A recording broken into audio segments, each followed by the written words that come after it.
This is the Doxa Sub 300 Searambler Aqualung Edition.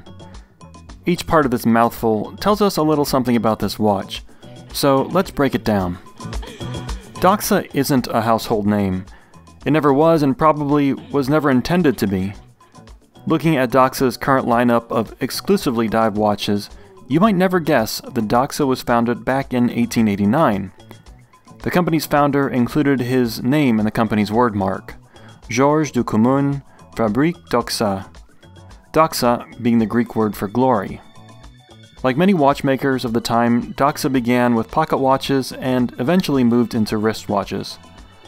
In the 1930s, 40s, and 50s, Doxa made watches like these. But by the end of the 1960s, Doxa was pivoting into the growing sport and profession of diving. Scuba diving, to be precise. Scuba.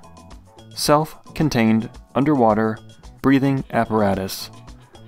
The most popular of which was the Aqualung, which was in part developed by the famed diver Jacques Cousteau. In 1967, Doxa released the Sub 300. The Sub 300 was Doxa's first dive watch. It was rated for 300 meters of water resistance, and it was the first dive watch to use an orange dial. Why orange? Check this out.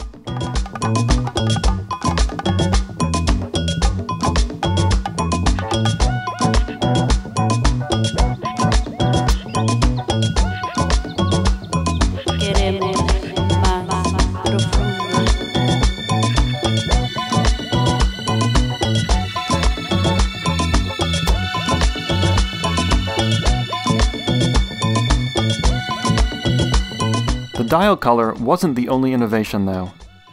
The bezel featured a no decompression timer. If the wearer followed these timings, they could dive and resurface without the need to decompress. Here's how it works. When you begin your dive, you turn the bezel's pip to wherever the minute hand is. You then use the outer ring to find the number that matches your target depth.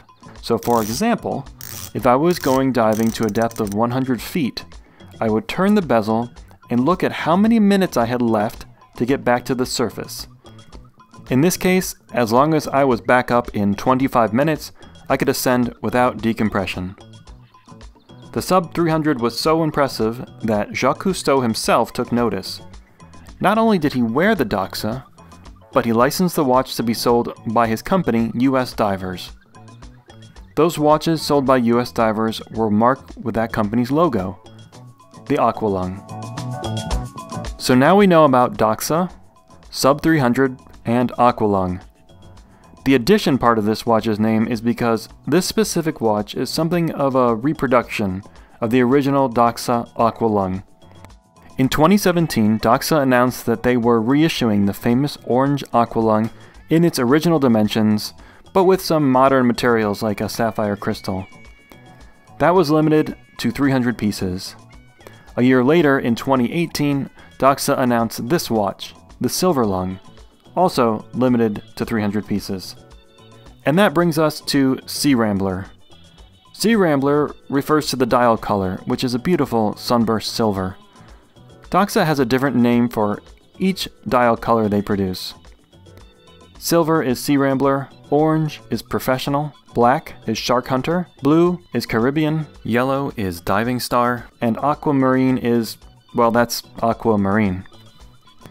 The Silverlung is about 42.5 millimeters wide, only 45 millimeters long, and about 13 millimeters thick. At least 2 of those millimeters are the very cool boxed and domed sapphire crystal. That crystal gives the watch a lot of its vintage charm, and that charm is really what the Silverlung is all about. It feels like a vintage piece, but avoids the trappings of things like fake aged lume or forced tropical dials. Certainly the beads of rice bracelet adds to that old school feel, as does the case shape. The case not only looks classic, but makes for a very secure feel on the wrist. I'm borrowing this watch from Time Titans, who has it listed for sale. I've been wearing it for a few days and can say that this is one of the most comfortable divers I've worn. And while I like the look and feel of the Doxa on the bracelet, it looks pretty good on a gray NATO strap or leather. I think what really gives this watch its charming vintage feel is the dial size. It's small. Certainly not too small to read the time, that's no problem at all, but a 27mm dial in a 42mm case, I don't think I've seen those proportions on a modern watch. I really like it, especially with this silver dial. The combination of the protruding crystal with this silver dial has an illuminating effect. When I started to photograph this watch, I found myself wondering if I had edited the dial brightness but forgot. But no, this is really how it looks. The high crystal captures light and focuses it onto the reflective dial. I wouldn't say that this effect makes the dial seem larger, but rather it's much better lit than expected, which makes it easier to read and it's just prettier.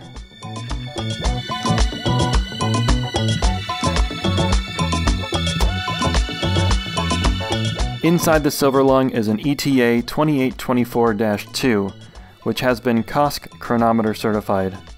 The watch even comes with a COSC paper showing the original timings, which in this case were well within COSC limits.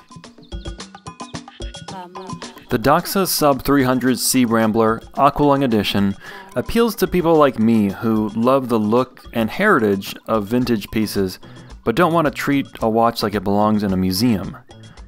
It's tough and modern, it's charming, it's got a great backstory.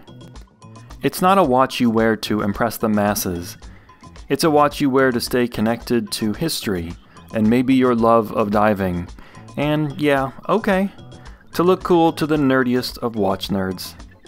Mission accomplished.